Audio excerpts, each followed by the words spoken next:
அன்னை பர்னிச்சர்ஸ், அன்னை திருமண சீர்வரிசை பொருட்கள், டிவி, பிரிட்ஜ், வாஷிங் மெஷின் உள்ளிட்ட 200க்கும் மேற்பட்ட பொருட்கள் அடங்கிய திருமண சீர்வரிசை ரூபாய் 99,000 மட்டுமே. தமிழகம் முழுவதும் இலவச டோர் டெலிவரி. தொடர்புக்கு 7550014440 9345044044. அப்போ ஒரு இண்டிவிஜுவல் ஒரு கார்பரேட் கம்பெனி தான் டிக்டேட் பண்ணுவான். நம்ம அவங்களுடைய லாபம் அது அவங்களுக்கு வசதி குறைவுன்னா அவங்க இஷ்டத்துக்கு போயிட்டாங்கன்னாக்க, அப்போ தமிழ்நாடு என்று அல்லது மகாராஷ்டிரம் என்று மொழி இன தாயகங்களாக மாநிலங்களை சட்டப்படி பிரிச்சது குற்றமா? தமிழ் மொழி அழிப்பு அல்லது இன அழிப்பு, தமிழர் தாயக பறிப்பு எல்லாம் நடக்கலாம். எவனோ கம்பெனிக்காரன், அதுவும் பாத்தீங்கன்னா தமிழர் முதலாளியா இருக்க மாட்டான். பொதுவா உலகமயமாக்கல் கொள்கையை ஏற்றுக்கொண்ட ஒரு நாட்டுல இது போன்ற ஒரு பன்னாட்டு முதலாளிகள் வந்தாங்க அப்படின்னா அவங்க திறமையதான் பார்ப்பாங்களே தவிர இவர் கன்னடரா, இவர் தமிழரா, இவர் தெலுங்கரா அப்படின்னு பார்க்க முடியாது. இப்ப உலக மயம் என்பது தனிநாடு கூடாதுன்னு சொல்றாங்களா? இஷ்டத்துக்கு நம்ம ஆளு போய் அமெரிக்காவில கம்பெனி தொடங்கிட முடியுமா? ஏன் இன்னைக்கு போய் மகாராஷ்டிராவில் நம்ம ஆளுகளை கம்பெனி தொடங்க வைங்க பார்ப்போம். ஹரியானாவில் போய் நம்ம ஆளுகளை கம்பெனி தொடங்க வைங்க பார்ப்போம். விட மாட்டாங்க. ஹரியானாவில் பாஜக ஆளுகிற மாநிலத்தில் இந்த சட்டம் இருக்கு. மண்ணின் மக்களுக்கு தான் வேலை, 75 விழுக்காடு வேலை என்று ஹரியானாவில் சட்டம் இருக்கு. அப்ப காங்கிரஸ், பாஜக எல்லாம் பாரதவாதா இந்திய தேசியம் பேசக்கூடியவர்கள் எல்லாம் இதை செயல்படுத்தி கொடுக்கிறாங்கன்னா சாதாரணமா? திராவிட முன்னேற்ற கழகம் தனது தேர்தல் அறிக்கையில் 2021 நாங்கள் ஆட்சிக்கு வந்தால் தனியார் துறையில் 175, அதாவது 75 விழுக்காடு வேலை தமிழர்களுக்கே என்று சட்டம் இயற்றுவோம். அரசாணை கூட இல்ல, சட்டம் இயற்றுவோம் என்று போட்டாங்களா இல்லையா? எடுத்ததுக்கெல்லாம் ஸ்டாலின் விமர்சனம் பண்ணக்கூடியவர் 75% கொண்டு வான்னு கேட்க வேண்டியானே எடப்பாடி, போராட்டம் நடத்த வேண்டியானே. அப்ப நம்ம அரசியல் அனாதைகளா இருக்கும். அங்க காங்கிரஸ் இதே தேசியம் பேசுறவா இருந்தாலும் பாஜக வந்தாலும் அவன் இனத்தோட நிக்கிறான், அவன் மொழியோட நிக்கிறான். ஸ்பெயினுக்கு போறேங்கிறாரு, இப்ப அமெரிக்காவுக்கு போறேங்கிறாரு, எந்த நாடுகளுக்கும் முதலாளியை கூப்பிட போறேங்கிறாரு. தமிழ்நாட்டு தமிழன் எத்தனை பேரை முதலாளியா வளர்த்திருக்காங்க? சிறு குறு நடுத்தர தொழில் முனைவோடு எவ்வளவு பேரை தமிழர்கள் தமிழ்நாட்டுல வளர்த்திருக்காங்க? எடப்பாடியும் சரி, ஸ்டாலினும் சரி, எவ்வளவு பேர் வளர்த்திருக்காங்க? பழைய காலத்துல டாடா பிர்லாம்போம். விடுதலை இந்தியாவுல வளர்ந்தவங்க தானே இவங்க எல்லாம். அம்பானியா இருக்கட்டும், அகர்வாலா இருக்கட்டும், இந்துஜாவா இருக்கட்டும். அப்படி ஒரு ஆளை தமிழ்நாட்டுல காட்டுங்க, இந்தியா கூட தொழில் வச்சுக்கிட்டு அவங்களுக்கு ஈக்குவலா இருக்கான்ட்டு. கர்நாடகால பாத்தீங்கன்னா யார் கன்னடர் அப்படிங்கறதுக்கான ஒரு வரையறையை சொல்லியிருக்கிறாங்கன்னு சொல்றாங்க. அப்ப நம்ம தமிழ்நாட்டுல வரும்போது யார் தமிழர் அப்படிங்கிற ஒரு வரையறையை கொடுக்கணும்.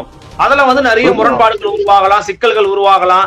நம்ம அதை அப்புறம் நம்ம இன தூய்மைவாதம் நம்ம பேச போறோமா? இன தூய்மை வேண்டாம், இன அசிங்கவாதம் பேசலாமா?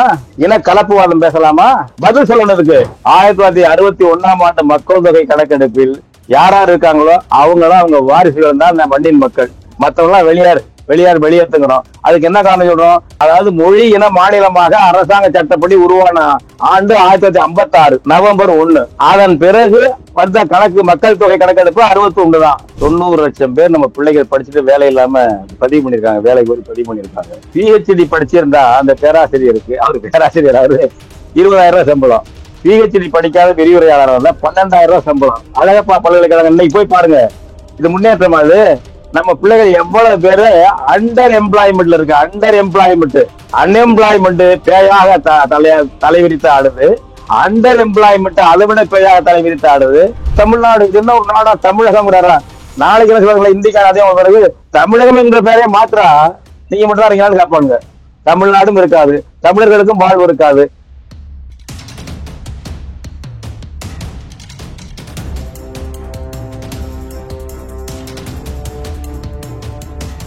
Nemathi Property Management. Contact 7667008999. MRL Realty's Nature's Enclave, Coastal Heaven theme-based resort villa plots, ECR. மாதம் 10,000 வரை assured rental income. Lifetime free stay at resort. 30க்கும் மேற்பட்ட வசதிகளுடன். Call 9962888888. Fourth Estate தமிழ் நேயர்களுக்கு அருள்மொழிவர்மனின் அன்பார்ந்த வணக்கங்கள். இன்று நமது Fourth Estate தமிழ் ஊடகத்தின் பெரிதலும் பெருதுகள் நிகழ்ச்சியில் நம்மோடு இணைந்திருக்கிறார் இணையத்தின் வாயிலாக தமிழ் தேசிய பேரியக்கத்தின் தலைவர் மரியாதைக்குரிய திரு பி. மணியரசன் அவர்கள். ஐயா வணக்கம். வணக்கம் தம்பி. வணக்கம். எப்படி இருக்கீங்க? நலமா இருக்கீங்களா? நலமே. நீங்க நலமா இருக்கீங்களா? நலமா இருக்க, மிக்க மகிழ்ச்சி. சமீபத்துல கர்நாடகால நீங்க கேள்விப்பட்டிருப்பீங்க, மண்ணின் மைந்தர்களுக்கே 100 விழுக்காடு வேலை வாய்ப்பு தனியார் துறையில அப்படின்னு சொல்லி ஒரு சட்ட மசோதாவை அமைச்சரால் நிறைவேற்ற முயற்சி பண்ணாங்க. ஆனா இப்போது அதை தடுத்து வச்சிருக்கிறாங்க. அது காரணம் என்ன அப்படின்னா, தனியார் துறையில இருக்கக்கூடிய நிறுவனங்களுடைய அழுத்தமும் அதன் மீது அவங்களோட அதிருப்தியை வெளிப்படுத்தி இருக்கிறாங்க. இது ஒரு பேசு பொருளாக உருமாறி இருக்குது. ஒரு பக்கம் மாநில உணர்வை வெளிப்படுத்தி இருக்கிறாங்கன்னு பாராட்டினாலுமே கூட இன்னொரு பக்கம் யதார்த்தத்தை மீறிய விஷயமா இருக்குது, அதெல்லாம் சாத்தியம் கிடையாது அப்படின்னு சொல்றாங்க. முதல்ல இந்த விவகாரத்தை நீங்க எப்படி மதிப்பீடு செய்றீங்க? சாத்தியம் இல்லைன்னு யார் சொல்றது? அதான கேள்வி தம்பி. சாத்தியம் இல்லைன்னு யார் சொல்றது? என்ன என்ன நோக்கத்தை சொல்றாங்க? கம்பெனிகள், பெரிய கம்பெனிகளுடைய நோக்கத்துல சொல்றாங்க. அவங்களுக்கு லாபம் ஒண்ணுதான் குறிக்கோள். நமக்கு நம்முடைய மக்கள், அவங்களுக்கு வேலை வாய்ப்பு, அவங்களுடைய நல்வாழ்க்கை, அவங்களுடைய வறுமை ஒழிப்பு, வேலையில்லா திண்டாட்ட ஒழிப்பு, கோடிக்கணக்கான மக்கள், பல கோடி மக்கள். இப்ப நமக்கு 8 கோடி இருக்காங்கன்னா அவங்களுக்கு பல கோடி, நம்மளோட குறைவா இருக்கலாம். இது நம்ம பொறுப்பு. எல்லாரும் ஆட்சியில் இருக்கவங்க பொறுப்பு மட்டுமல்ல, ஆட்சியில் இல்லாத மக்களுடைய கட்சிகளுடைய பொறுப்பும் இது. அப்போ ஒரு இண்டிவிஜுவல், ஒரு கார்பரேட் கம்பெனி தான் டிக்டேட் பண்ணுவான். நம்ம அவங்களுடைய லாபம், அது அவங்களுக்கு வசதி குறைவுன்னா அவங்க இஷ்டத்துக்கு போயிட்டாங்கன்னாக்க, அப்போ தமிழ்நாடு என்று அல்லது மகாராஷ்டிரம் என்று மொழி இன தாயகங்களாக மாநிலங்களை சட்டப்படி பிரிச்சது குற்றமா தப்பா? எதுக்கு பிரிச்சாங்க? 56ஆம் ஆண்டு அதுக்கு ஒரு தனி சட்டம் வந்துச்சு, மாநில மறுசீரமைப்பு சட்டம் என்று வந்தது. எதுக்கு வந்தது? இதெல்லாம் தனித்தனி நாடா இருக்க தகுந்தது, நாடா இருந்தது. பிரித்தானிய பீரங்கிகளால் வன்முறையினால் ஒருங்கிணைக்கப்பட்ட ஒரு நாடா இது உருவாயிருக்கு. அந்த நிர்வாகம் அப்படியே இருக்கட்டும். ஆனா அவங்கவுங்களுக்கும் உள்ள தனியா இருந்தா என்னென்ன சுதந்திரம் உண்டோ, உரிமை உண்டோ, அதெல்லாம் அவங்களுக்கும் கொடுக்கணும். சேர்ந்து அப்படி இருப்போம் என்றுதானே இது முதல்ல உருவாக்கப்பட்டது. இது அப்ப 1920ஆம் ஆண்டுலேயே அனைத்து இந்திய காங்கிரஸ் மாநாட்டுல மொழி வழி மாநிலமா பிரிக்க வேண்டும் இந்தியாவை என்று பிரிட்டிஷ் அரசுக்கு கோரிக்கை வைக்கிறாங்க. அவங்க எப்ப பிரிக்கிறாங்களோ பிரிக்கலையோ அதை பத்தி நமக்கு கவலை இல்லை. காங்கிரஸ் உடைய மாநில கமிட்டிகளை மொழி வழி மாகாண கமிட்டிகளை அமைக்க வேண்டும் என்று உருவாக்கி, நமக்கு அன்னைக்கு சென்னை மாகாணத்துல இன்னைக்குள்ள முழு ஆந்திரம் இருந்தது. அப்ப என்ன பண்ணாங்களா, ஆந்திராவுக்கு தனி, ஆந்திர பிரதேஷ் காங்கிரஸ் கமிட்டி தனி. நமக்கு என்ன, திருவிக்கா போன்ற தமிழ் அறிஞர்கள் எல்லாம் இருந்தார்கள். நாவலர் பாரதியார், சோமசுந்தர பாரதியார் போன்ற தமிழ் அறிஞர்கள் இருந்தாங்க. நமக்கு எப்படி பிரிச்சாங்கன்னா 1920களில் தமிழ்நாடு காங்கிரஸ் கமிட்டி. பாருங்க, சென்னை பிரதேச காங்கிரஸ் கமிட்டி அல்ல, தமிழ்நாடு காங்கிரஸ் கமிட்டி. அன்றைக்கு 20களிலே காங்கிரஸ் பிரிச்சது. ஆனால் இதே பண்டித நேரு ஆட்சிக்கு வந்த பிறகு பிரிக்க முடியாத நேரம் போராட்டம் வந்து அப்புறம் பிரிச்சாங்க. அதனால இந்த உண்மையை மறுத்து விட்டு தமிழ் மொழி அழிப்பு அல்லது இன அழிப்பு, தமிழர் தாயக பறிப்பு எல்லாம் நடக்கலாம். எவனோ கம்பெனிக்காரன், அதுவும் பாத்தீங்கன்னா தமிழர் முதலாளியா இருக்க மாட்டான், வெளி மாநிலம் அல்லது வெளிநாடு, இதுதான் அதிக முதலாளிகள். தமிழர் முதலாளியாக இருக்க மாட்டான், ஊக்கப்படுத்த மாட்டாங்க. இந்த ஆட்சி சரி, எந்த ஆட்சி சரி, அது யாரா இருந்தாலும் சரி. இந்த கர்நாடகம் கொண்டு வந்த சட்டம் என்பது சரியானது, இன்னும் கூடுதலாக இருக்க வேண்டும் என்பதுதான் எங்களுடைய கோரிக்கை. எல்லாம் அந்த மக்கள் போராடித்தான், அங்க உள்ள அமைப்புகள் போராடிதான் சட்டம் கொண்டு வந்திருக்கிறாங்க. இது தவறு இல்லை. இல்ல, இதுல இப்போ எதிர்கட்சிகள்ல இருக்கிறவங்க அதை பத்தி பேசுறவங்க வெறும் கம்பெனிக்காரங்க மட்டும் பேசல, பொதுவா உலகமயமாக்கல் கொள்கையை ஏற்றுக்கொண்ட ஒரு நாட்டுல இது போன்ற ஒரு பன்னாட்டு முதலாளிகள் வந்தாங்க அப்படின்னா அவங்க திறமையதான் பார்ப்பாங்களே தவிர இவர் கன்னடரா, இவர் தமிழரா, இவர் தெலுங்கரா அப்படின்னு பார்க்க முடியாது. திறமை அடிப்படையில தான் வேலை கொடுக்க முடியும்னு சொல்றாங்களா, அதுக்கு உங்களுடைய பதில் என்ன? அதாவது இப்ப உலக மயம் என்பது தனிநாடு கூடாதுன்னு எதுவும் சொல்றாங்களா? இஷ்டத்துக்கு நம்ம ஆளு போய் அமெரிக்காவில கம்பெனி தொடங்கிட முடியுமா? இவங்க நட்பு நாடு எந்த நாடா இருந்தாலும் பாரிஸ்ல அல்லது எங்கேயும் போய் நம்ம ஆளு தொடங்கிட முடியுமா? நம்ம அனுமதி கொடுத்தா தானே. அப்படி நம்ம அனுமதி கொடுத்தாதான் தொடங்கணும்னு இருக்கணுமே தவிர எந்த நாட்டுல போய் செய்ய முடியும்? ஏன் இன்னைக்கு போய் மகாராஷ்டிராவில் நம்ம ஆளுகளை கம்பெனி தொடங்க வைங்க பார்ப்போம், ஹரியானாவில் போய் நம்ம ஆளுகளை கம்பெனி தொடங்க வைங்க பார்ப்போம், விட மாட்டாங்க. ஹரியானாவில் பாஜக ஆளுகிற மாநிலத்தில் இந்த சட்டம் இருக்கு, மண்ணின் மக்களுக்கு தான் வேலை, 75 விழுக்காடு வேலை என்று ஹரியானாவில் சட்டம் இருக்கு. முதல் போட்டது மகாராஷ்டிரா 1968. அதன் பிறகு 1986 இந்த ஆணை, அரசு ஆணையாக சரோஜினி மகிழ்ச்சி அறிக்கையை வைத்து போட்டது காங்கிரஸ் ஆட்சி கர்நாடகத்துல. அதன் பிறகு பல மாநிலங்கள் போட்டிருக்கு. குஜராத்ல 1995 போட்டாங்க சட்டம், காங்கிரஸ் ஆட்சி போட்டது. மோடி பிரதமரா தலைமை முதலமைச்சரா வந்த பிறகு அதை அப்படியே பின்பற்றினாரு. உதாரணமாக இந்த பெட்ரோலிய துறையில குஜராத்ல வேலைக்கு எடுக்கும் பொழுது மண்ணின் மக்களை புறக்கணித்து வெளிமாநிலத்தில் எடுத்து விட்டார்கள், இந்திய அரசு எடுக்கல என்று ஒரு வழக்கு குஜராத்காரங்க போடுறாங்க. அவங்ககிட்ட இருக்கிற அரசாணையை காண்பித்து இதுக்கு விரோதமானது, எங்களுக்கு இத்தனை % கொடுக்கணும், கொடுக்கலன்னு. அந்த வழக்கு காங்கிரஸ் அப்படித்தான் கொடுக்கணும் என்று ஆதரிச்சது அந்த காங்கிரஸ் அரசு. மோடி அரசு வந்த பிறகு அதை ஆதரிச்சு அந்த வழக்கை நடத்தினாங்க. அப்ப காங்கிரஸ், பாஜக எல்லாம் பாரதவாதா இந்திய தேசியம் பேசக்கூடியவர்கள் எல்லாம் இதை வந்து செயல்படுத்தி கொடுக்குறாங்கன்னா சாதாரணமா தனித்தனி நாடா இருக்க வேண்டியதெல்லாம் ஒருங்கிணைக்கப்பட்டு ஒரு நிர்வாகத்தின் கீழ் இருக்கும்போது ஒரு முழுமையான கூட்டாட்சி இருக்க வேண்டும் என்ற அடிப்படை நோக்கத்துல சிறு அளவுக்கு அதை கொடுத்திருக்காங்க. இதை அழிக்கிறதுக்கு நினைச்சா என்ன அர்த்தம்? யாருக்கு இது இண்டிவிஜுவல்ஸ் என்ன அந்த கம்பெனி வர்றது மூலம் என்ன அந்த கம்பெனி நம்மளுக்கு வேலை தர போறோம்னா அதுக்கு எதுவும் சட்டம் இருக்கா? அப்ப தமிழ்நாட்டுல அந்த கம்பெனி எல்லாம் என்ன நமக்கு வேலை தர போறாங்களா? இன்னைக்கு எத்தனை பேர் கொடுக்குறாங்க? இந்திய அரசு நிறுவனங்கள்ல தமிழ்நாட்டுல அஞ்சலகத்துல வங்கியில நம்மளுக்கு கொடுக்குறாங்கன்னா ரயில்வேல தேர்வு நடத்தா, நெய்வேலியில பிஹெச்எல்ல தேர்வு நடத்தி மோசடி பண்ணி நீட்ல பண்ண மோசடி பண்ணி இந்திக்காரே 190 விழுக்காடு சேர்த்துக்கிட்டு இருக்காங்க. இன்கம் டாக்ஸ்ல இருந்து ஜிஎஸ்டி அலுவலகத்துல இருந்து போய் பாருங்க ஒரு தமிழ் பேச முடியுமான்னு பாருங்க. சென்னையில நுங்கம்பாக்கத்துல வருமான வரி அலுவலகம் இருக்கு, அங்க போய் பாருங்க. இடைவேளையில கேண்டீன்ல போய் பாருங்க, தமிழ் பேசணும் எத்தனை பேரு, ஹிந்தி பேசணும் எத்தனை பேர் பாருங்க.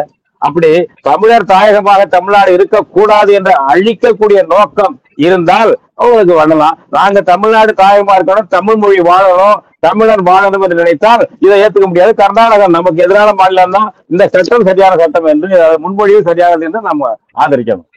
அதை வந்து 2 பகுதியா பிரிக்கிறாங்க. அதாவது அரசு பணிகள்ல வந்து குரூப் சி குரூப் டி போன்ற பணிகள்ல வந்து இடஒதுக்கீடு கொடுக்கறது கூட யாரும் வந்து மறுக்கல பெருசா. ஆனா தனியார் துறையில தனியார் நிறுவனங்கள்ல 100 விழுக்காடு வந்து மண்ணின் மனிதர்களுக்கே வேலைன்னு சொல்லும் போது தமிழர்கள், குறிப்பா தமிழ்நாட்டு தமிழர்கள் அங்க பல கோடி பேர் வந்து அவங்க அந்த மாநிலத்தையே வந்து மேன்மை அடைய செஞ்சிருக்கிறாங்க. அப்ப அவர்களால் வெளியேற்றப்படக்கூடிய சூழல் உருவாகாதா? ஆந்திராக்காரங்க சொல்றாரு, இப்ப பாத்தீங்களா நாங்க வந்து கடை திறக்கிறோம், நீங்க வாங்க எங்க மாநிலத்துக்கு வாங்க அப்படிங்கிறாங்க. அப்போ ஒரு மாநிலத்தினுடைய ஜிடிபியே குறையாதா?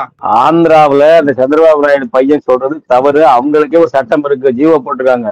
ஆந்திராவுல ஒரு அரசாணை இருக்கு மண்ணின் மக்களுக்கு வேலை, அது போல தெலுங்கானாவிலும் இருக்கு. அது இப்ப ஏதோ சொல்றாரு அவரு. நான் கேட்கிறேன், இப்ப கர்நாடகத்திலிருந்து தமிழர்களை வெளியேற்றினா நம்ம இங்க இருந்து அயலார வெளியேற்றோம்ல, அந்த இடங்களை அவங்களுக்கு கொடுக்க வேண்டியதுதான். அந்த கணக்குப்படி அவங்க வெளியேற்றினாக்க நம்ம அயலார வெளியேற்றி நம்ம இடத்துல நம்ம தாயகத்துல நம்ம பிள்ளைகளுக்கு வேலை கொடுக்க வேண்டியதுதான். இது என்ன இருக்குது? இது சரியா இருக்கு? இது தம்பி இதுக்கு மட்டும் கேளுங்க. திராவிட முன்னேற்ற கழகம் தனது தேர்தல் அறிக்கையில் 2021 நாங்கள் ஆட்சிக்கு வந்தால் தனியார் துறையில் 100% 75 விழுக்காடு வேலை தமிழர்களுக்கே என்று சட்டம் இயற்றுவோம், அரசாணை கூட இல்ல, சட்டம் இயற்றுவோம் என்று போட்டாங்களா இல்லையா? ஆமா. அப்ப அது தப்பா ரைட்டா? வாய் திறக்காம இருக்காரு மு.க. ஸ்டாலின் அதை பத்தி. ஆமா, தேர்தல் அறிக்கையில் 95% 98% நிறைவேற்றோம்னா அடிச்சு கப்சா அடிச்சுட்டு இருக்காங்கல்ல, இதே நிறைவேற்றல, இதை பத்தி ஏன் பேசல? தனியார் துறையில் 75 விழுக்காடு தமிழர்களுக்கு வேலை என்று சட்டம் இயற்றுவோம். என்னாச்சு அதெல்லாம் சொல்லுங்க. இப்ப நம்ம வாதாடி இருக்க வேண்டியது ஸ்டாலின்ல சொல்லணும், இன்னைக்கு அறிக்கை கொடுக்கணும், கர்நாடகத்தில் செஞ்சிருக்க சரிதான், நாங்களே செய்ய போறோம் என்று ஸ்டாலின் சொல்லணும், அல்லது அவருடைய பிரச்சார பீரங்கிகள் சொல்லணும். ஏன் அமைதியா இருக்காங்க? அதை ஒண்ணு இன்னொன்று சொல்லிடுறேன் தம்பி, நீங்க கேட்கறதான் கேளுங்க. இன்னைக்கு அங்க தனியார் துறையில வந்து ஐடி போக்குவரத்து துறை எல்லாம் சேர்ந்து ஒரு எதிர்ப்பு தெரிவிச்சோன்னா நிறுத்தி வைக்கிறது ஒரு அவங்களுடைய ஒரு டிப்ளமசி பண்ணிருக்காங்க, கலந்து பேசி செய்யணும். ஆனால் தொழிலாளர் அமைச்சர் கர்நாடகத்துல இருக்க சாட்டை அடி கொடுத்திருக்காரு, ஆர்குமெண்ட் சாட்டை ஒண்ணுன்னா கொடுக்குறாரு. எங்க ஆளுகளுக்கு வேலை சரியில்லைங்கயா, பயிற்சி கொடுப்போம், நாங்க உங்களுக்கு என்னென்ன உதவி பண்றோம், கர்நாடக அரசு உங்களுக்கு என்னென்ன சலுகையில மின்சாரம், சலுகையில இடம், சலுகையில தண்ணீர், எவ்வளவு வசதி பண்ணி தர்றோம் உங்களுக்கு. எங்க பிள்ளைகளுக்கு வேலை தரக்கூடாதா? அவன் இன உரிமை உள்ளவனா? இங்க ஸ்டாலின் எடப்பாடி இன உரிமை உள்ளவங்களா? எடப்பாடி பத்தி பேசுறது இல்லையே. எடுத்ததுக்கெல்லாம் ஸ்டாலின் விமர்சனம் பண்ணக்கூடியவர் 75% கொண்டு வான்னு கேட்க வேண்டியானே எடப்பாடி, போராட்டம் நடத்த வேண்டியானே. அப்ப நம்ம அரசியல் அனாதைகளா இருக்கும். அங்க காங்கிரஸ் இதே தேசியம் பேசுறவா இருந்தாலும் பாஜக வந்தாலும் அவன் இனத்தோட நிக்கிறான், அவன் மொழியோட நிக்கிறான், வெறியோட நிக்கிறான். நமக்கு அப்படி தற்காப்போட இருக்கிறது நமக்கு அரசியல் இல்ல. அவங்க அரசியல் தந்தாலும் நம்ம பேசுறோம். இல்ல அதான் இப்ப சொல்றாங்க. இப்ப அந்த வெளிநாட்டு கம்பெனிகளே வந்து எதிர்ப்பு தெரிவிச்சு அறிக்கை விட்டுருக்காங்கல்ல, அதேதான் குறிப்பிட்டு இங்க இருக்கிறவங்க பேசுறாங்க. பாத்தீங்களா, ஒரு கம்பெனி எதிர்த்துட்டாங்க, அப்ப இது வந்து சரி வராது, ஒத்து வராது, ஒரு பிற்போக்கான ஒரு முடிவு, அதனாலதான் இப்ப பின்வாங்கி இருக்கிறாங்க, ஸ்டாப் பண்ணிருக்காங்கன்னு சொல்றாங்க இல்லையா? அதுக்குதான் தம்பி அவரு முத நாள் வந்து டிப்ளமேட்டிக்கா சித்தராமையா நிறுத்தி வைக்கிறோம். நேத்து கடுமையான அறிக்கை கொடுத்துட்டாரு, கர்நாடகத்துடைய தொழிலாளர் அமைச்சர் கொடுத்துட்டாரு. இந்த நிறுவனங்களுக்கு சேலஞ்ச் பண்றாரு, ஒன்னு நல்ல ஆர்குமெண்ட் கொடுக்குறாரு. அதை படிச்சு பாருங்க. அதை அவங்க சந்திக்கிறாங்க. அதை போலித்தனமா ஏமாத்துறதுக்கு அவங்க போடல. அவங்க அப்படி ஏமாத்தினா கூட காங்கிரஸ் பாஜகவோ அங்க இருக்கிற கன்னட அமைப்பு விட மாட்டான், போராட்டத்தை எடுத்துருவான், அதான் பயப்படுவாங்க. இங்க நம்ம அமைப்பெல்லாம் அப்படி இருக்காது. நம்ம நடத்தா நம்ம நடத்திட்டு இருக்கணும், வேடிக்கை பார்த்துட்டு இருப்பாங்க. இதனாலதான் இப்படி இந்த தலைவர்களா இருக்காங்க. அங்கேயும் காங்கிரஸ்காரதான், அங்க பாஜகக்காரதான், எல்லாம் கையில ஒரு ஆதாய அரசியல் உள்ளதுதான். அவங்க எல்லாம் பெரிய தியாகிகள் இல்ல. ஆனா அந்த மக்கள் விழிப்பா இருக்கிறாங்க, போராடுறாங்க, அவங்க அதை கொண்டு வர்றாங்க, நிர்பந்தத்துல கொண்டு வர்றாங்க. இங்க நம்ம மக்கள் விழிப்பா இல்ல இதை பேசிட்டு இருப்போம். ஒரு முதலாளி வராட்டி என்ன நாடு கெட்டு போயிருமா? ஒரு தொழிற்சாலை எவ்வளவு ஏங்க ஒரு கட்டுப்பாடு இருக்கணும். தொழில் வளர்ச்சி இப்ப இந்தியாவிலேயே நாங்க வளர்ந்துருக்கிறோம், போயிருக்கோம். உலகத்துல கார் ஓட்டுறதுக்கெல்லாம் உற்பத்தி சென்னையில நடக்குது. அமெரிக்காவில டெட்ராய்ட் என்னாச்சு, கார் உற்பத்தி தொழிற்சாலை அது வந்து ஆரம்பிச்சு குட்டி சிவரா போய் அந்த நகரசபை இன்னைக்கு கொஞ்சம் பேரும் உள்ள ஆளாச்சு. நகரசபை காலி ஆயிடுச்சு. ஊரை விட்டு வந்தாங்க, நஞ்சாகி நிலத்தடி நீர் காற்று எல்லாம் நஞ்சாகி வந்துட்டாங்க. அந்த டெட்ராய்ட் மாதிரி சென்னை ஆகும். படிப்புல அங்க அமெரிக்கா காலத்து கத்துக்க வேண்டாமா, டெட்ராய்ட்ல இருந்து கத்துக்க வேண்டாமா? எத்தனை கம்பெனி எதுக்கு, வரம்பற்ற கம்பெனி எதுக்கு? இந்த வேலை வாய்ப்பே விடுங்க தம்பி, தமிழர்களுக்கு வேலைங்கிறதே விடுங்க. வரம்பற்ற கம்பெனி இஷ்டத்துக்கு அவனை விட்டு கொள்ளையடிக்க விடுறதா? அப்புறம் நான் தான் கேட்டுட்டு இருக்கேன் அன்னையில இருந்து. வெள்ளக்காரனே எடுத்துட்டு போயிருக்கலாமே, வெள்ளக்கார கம்பெனியா வெளியேற்றினீங்க? கடற்கத்தி கம்பெனி எல்லாம் அவனை வெளியேறணும். அயலாண்டு ஏன் வெளியேற்றணும்? அவன் புறக்கணிங்க, அவன் ஆட்சி பண்ணாங்க, அவங்கள இவன் என்ன போறான் இப்பவே கம்பெனி. இப்ப நீங்க நம்ம தேர்ந்தெடுத்த ஒரு அரசு இருந்தாலும் கம்பெனிக்காரன் ஆட்சி படைப்பான்ல, அவன் எதுக்குறான்? நீங்க எல்லாரும் கூச்சல் போடுறீங்கல்ல, இது வேண்டாம் கம்பெனிக்காரன் எதுக்குறான், கம்பெனி வரமாட்டான். எவ்வளவு வரம்புக்கு உட்பட்டு தான் வரணும் கம்பெனி. தொழிற்சாலை சுற்றுச்சூழலை அழிக்கிறது போல, வேளாண்மை அழிக்கிறது போல, கிராமங்களை அழிக்கிறது போல தொழிற்சாலை வரவே கூடாது. ஞாபகம் வச்சுங்க. அதை யாராவது ஏத்துக்குவாங்களா? கட்டுப்படுத்தணும் தொழிற்சாலை. அடுத்தது நீங்க இப்ப நான் ஒண்ணு சொல்றேன், இதை கேளுங்க. அவரு வந்து நந்தனத்துல மாநாடு நடத்தாரு, தொழில் முனைவோர் மாநாடு. இவரு ஸ்டாலின் நடத்தாரு, எடப்பாடி நடத்தாரு. அங்க ஸ்பெயினுக்கு போறேங்கிறாரு, இப்ப அமெரிக்காவுக்கு போறேங்கிறாரு, எந்த நாடுகளுக்கும் முதலாளியை கூப்பிட போறேங்கிறாரு. தமிழன் எத்தனை பேரை முதலாளியா வளர்த்திருக்காங்க? சிறு குறு நடுத்தர தொழில் முனைவோர் எவ்வளவு பேரை தமிழர்கள் தமிழ்நாட்டுல வளர்த்திருக்காங்க? எடப்பாடியும் சரி ஸ்டாலினும் சரி எவ்வளவு பேர் வளர்த்திருக்காங்க? ஒரு புதுசா ஒரு அம்பானிக்கிறவன் எப்போ வரலாம்? 1970களில் இந்திரா காந்தியின் ஆதரவில் திடீர்னு வந்துட்டான். உலக பெரிய முதலாளியா வந்துட்டான். இந்த அதானி எப்ப வந்தான்? 70களில் தெரியுமா? அதானி பேர் யாருக்கா தெரியுமா? 80களில் யாருக்காவது அதானி பேர் தெரியுமா? பாஜக ஆட்சி வந்து நரேந்திர மோடி கொடுத்த சலுகைனால உலகத்திலே பெரும் தொழிலதிபர்கள் ஒருவனா, 3வது இடத்துல பணக்காரனா அதானி வந்திருக்கான். இவெல்லாம் யாரு? இப்ப நம்ம நாட்டுல யாரு போய் வந்திருக்கான்? தமிழ்நாட்டுல யாரு போய் வந்திருக்கான்? ஈக்குவலா நான் கேட்கிறேன், முதலாளித்துவம் ஆதரிக்கிறவங்களே கேட்கிறேன், நான் கேட்கிறேன். தமிழன் என்ன வளர்ந்துருக்கான்? அதனால பொள்ளாச்சி மகாலிங்கம் பேரை வளர்ந்துருக்கானா? முத்தையா செட்டியாருடைய வாரிசுகள் வளர்ந்துருக்கா? எவன் பெரிய முதலாளியா வளர்ந்துருக்கான்? அவன் விடுறதில்லை, அவனை விடுறதில்லை. நடுத்தர தொழில் முனைவரையும் ஆரம்பிச்சு பெருசா ஆயிருக்கிறாங்களே. இப்ப ஆச்சி மசாலா வந்து ஒரு ஆயிருக்கிறாங்க, அந்த மாதிரி ஆயிருக்கிறாங்கல்ல. கூகுளோட சிஇஓ ஏங்க நான் கேக்குறேங்க, டாடா, பிர்லா, டால்மியா, அதானி, அம்பானி, அகர்வால், ஹிந்துஜா இவங்களுக்கு நிகரா சுதந்திரத்துக்கு பிறகு நம்மள வந்தவன் யாரு? பழைய காலத்துல டாடா பிர்லாம்போம். விடுதலை அடைந்த இந்தியாவுல வளர்ந்தவங்க தானே இவங்க எல்லாம். அம்பானியா இருக்கட்டும், அகர்வாலா இருக்கட்டும், ஹிந்துஜாவா இருக்கட்டும். அப்படி ஒரு ஆளை தமிழ்நாட்டுல காட்டுங்க, இந்தியா கூட தொழில் வச்சுக்கிட்டு அவங்களுக்கு ஈக்குவலா இருக்கான்ட்டு. என்ன காரணம்? அடுத்தது இங்க பாருங்க, சிறு குறு நடுத்தர தொழில் முனைவோருடைய சங்கம் வச்சிருக்காங்க.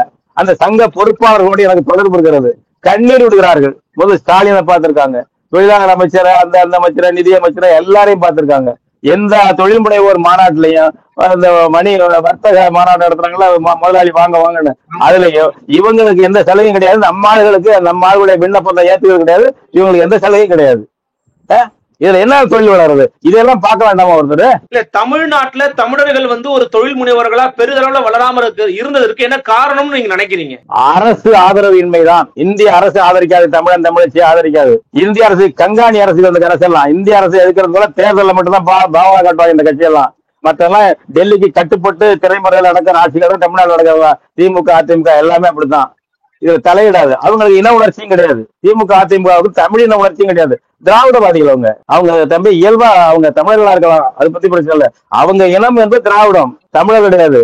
அப்ப இங்க தமிழனுங்க எப்படி போனா, எக்கடி கட்டு போனா, நம்மளுக்கு வெட்டு தொகை வந்து வெளிநாட்டு கம்பெனிக்காரன், வெளிமாநில கம்பெனிக்காரன் நிறைய தொகை கொடுப்பான், ஒன்னொன்னும் கொடுப்பான்.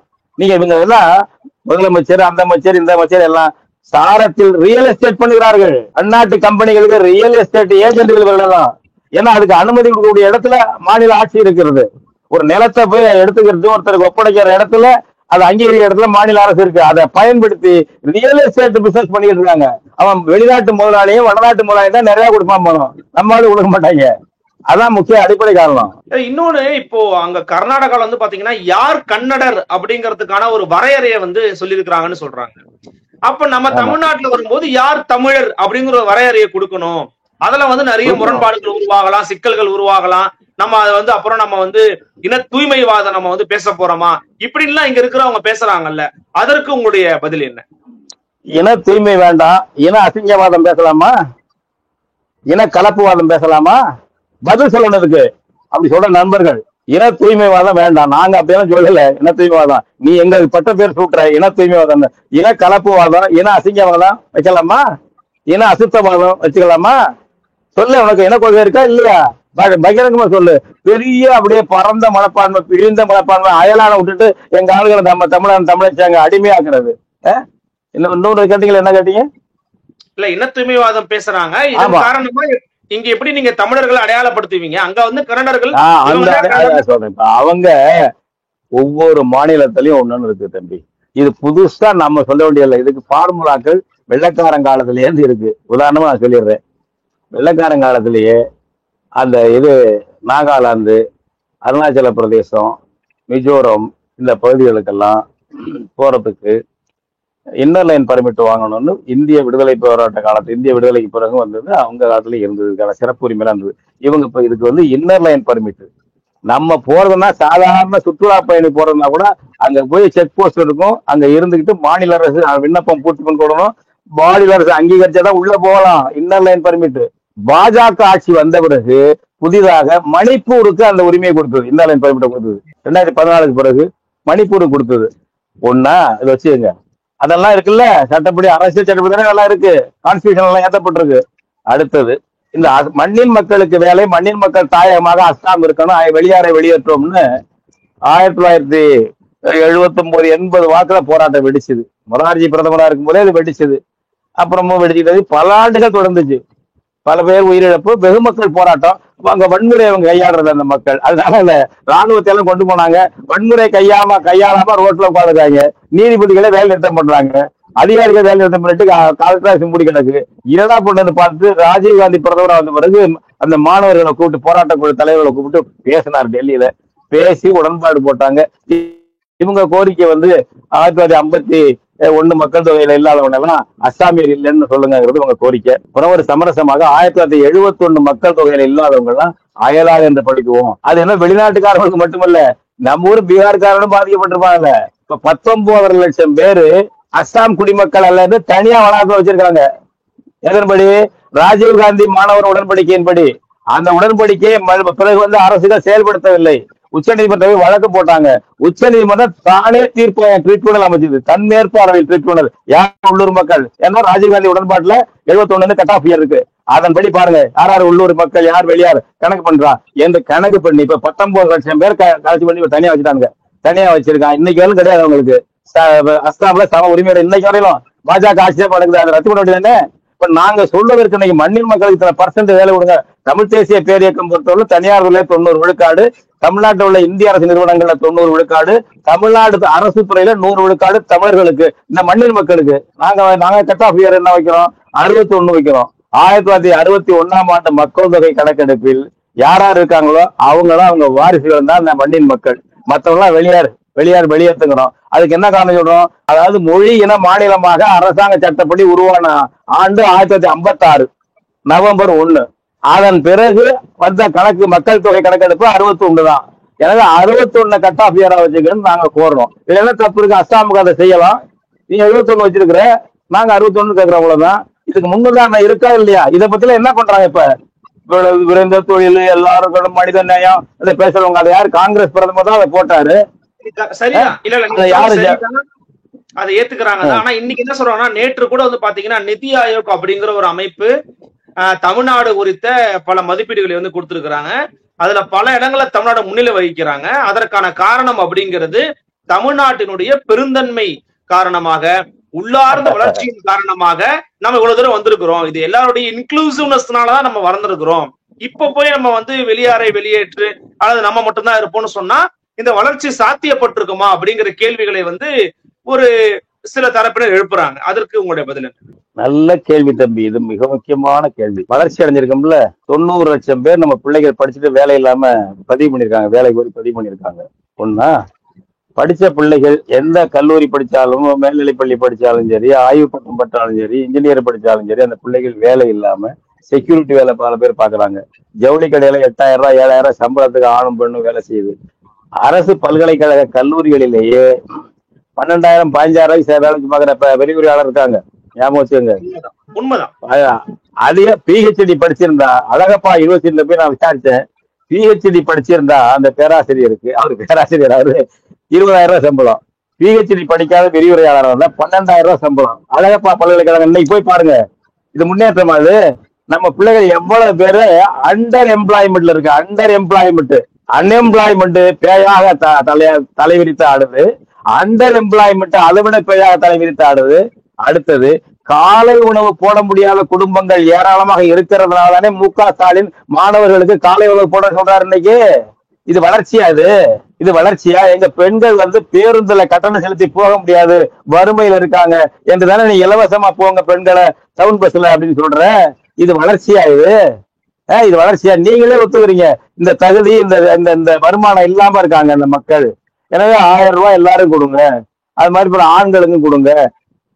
இவ்வளவு வேலையில்லா திண்டாட்டம், அண்டர் எம்ப்ளாய்மெண்ட், ஊரா உலகம் பூரா நம்ம அளவும் போயிட்டு தான் இருக்காங்க. எங்க வாய்ப்பு தான் போகட்டும்.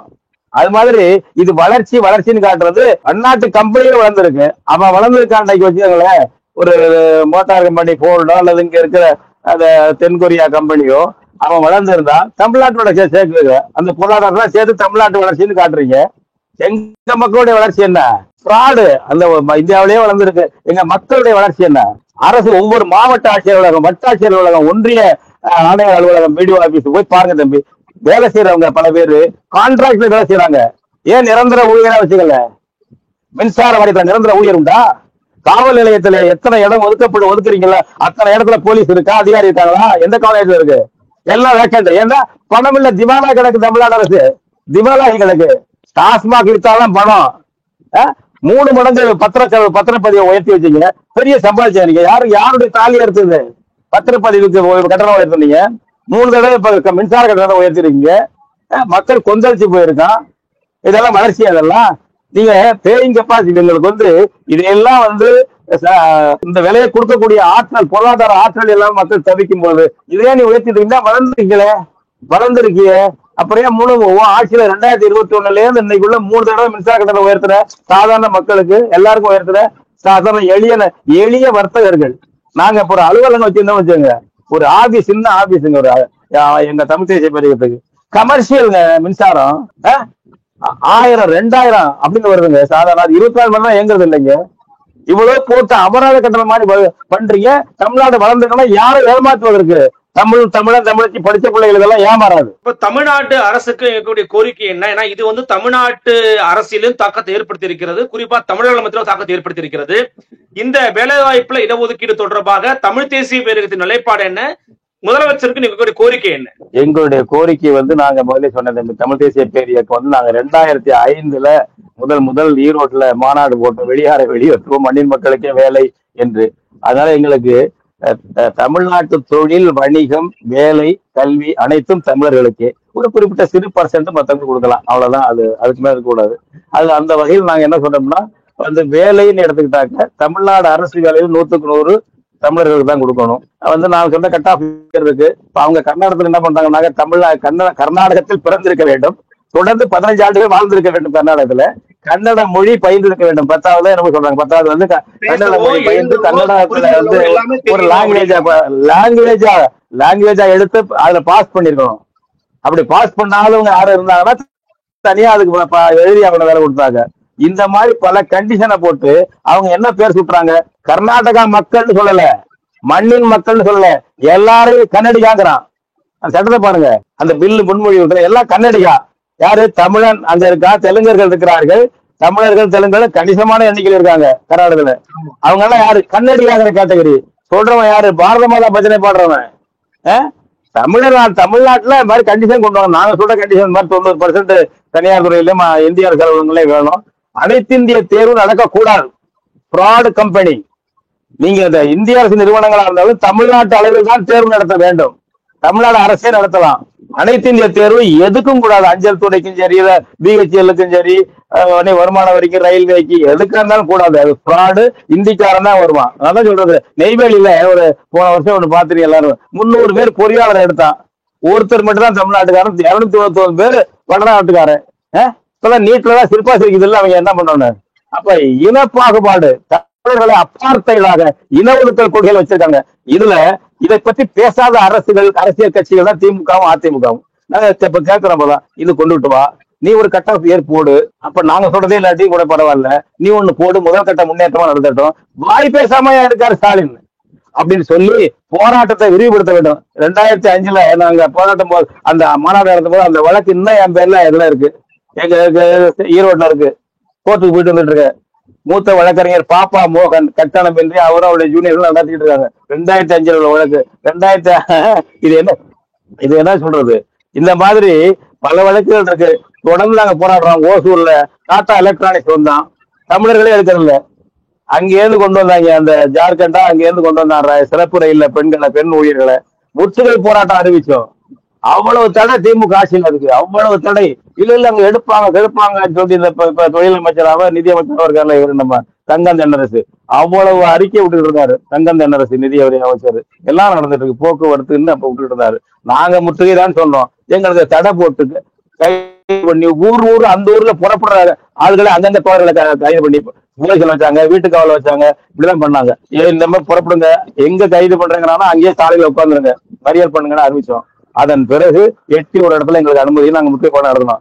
என்ன பண்ணாங்க, அந்த போராட்டம் நடத்தணும் அறிவிச்சு கருவி நடந்த உடனே டாடா எலக்ட்ரானிக்ஸ் மாவட்டமா வேலை வாய்ப்பு முகாம் போட்டு எங்களுக்கு ஆள் தேவை என்று பத்திரிகைகளை விளம்பரம் கொடுத்தான் டாடா எலக்ட்ரானிக்ஸ். அதுல முதல்ல பெரும் பங்கு வகித்தது தமிழ் தேசிய பேர் இயக்கம். போராட்டம் நடத்தி தொடர்ந்து அது மாதிரி நாங்க நடத்திட்டு தான் இருக்கிறோம். ரயில்வேக்கு எங்கெங்க நடத்திருக்கோம், திருச்சி ஜங்ஷன் நடத்திருக்கோம், சென்னை சென்ட்ரல்லே போய் நடத்திருக்கிறோம். அது மாதிரி பல இடங்கள் நடத்திட்டு இருக்கோம். இந்த போராட்டத்தை வலுவாக முன்னெடுக்க வேண்டும். தமிழ் தேசிய பேரியக்கம் மட்டுமல்ல, தமிழ்நாட்டுல எல்லாரும் எடுக்கணும். இல்லை என்றால் நம்ம மக்களுக்கு வாழ்வு இருக்காது. தமிழ்நாடு தமிழருக்கானதா இருக்காது. இன்னைக்கு என்ன சொல்றாரு பேரு ஆளுநர் RSS ரவி என்ன சொல்றாரு, ஏன் தமிழ்நாடு இது என்ன ஒரு நாடா தமிழகம்? நாளைக்கு என்ன சொல்றாங்க, இந்திக்கான அதே பிறகு தமிழகம் என்ற பெயரே மாத்திரா நீங்க மட்டும் தான் இருக்கீங்கன்னு கேட்பாங்க. தமிழ்நாடும் இருக்காது, தமிழர்களுக்கும் வாழ்வு இருக்காது. எனவே MK ஸ்டாலின் பேச வேண்டும். இன்னைக்கு உங்க தேர்தல் அறிக்கை என்னாச்சு, செயல்படுத்தவே இல்லையா என்று அடுத்த கட்ட போராட்டத்தை வலுவாக எடுக்க வேண்டும் என்று நாங்கள் கருதுகிறோம். எல்லாரும் சேர்ந்து எடுப்போம்.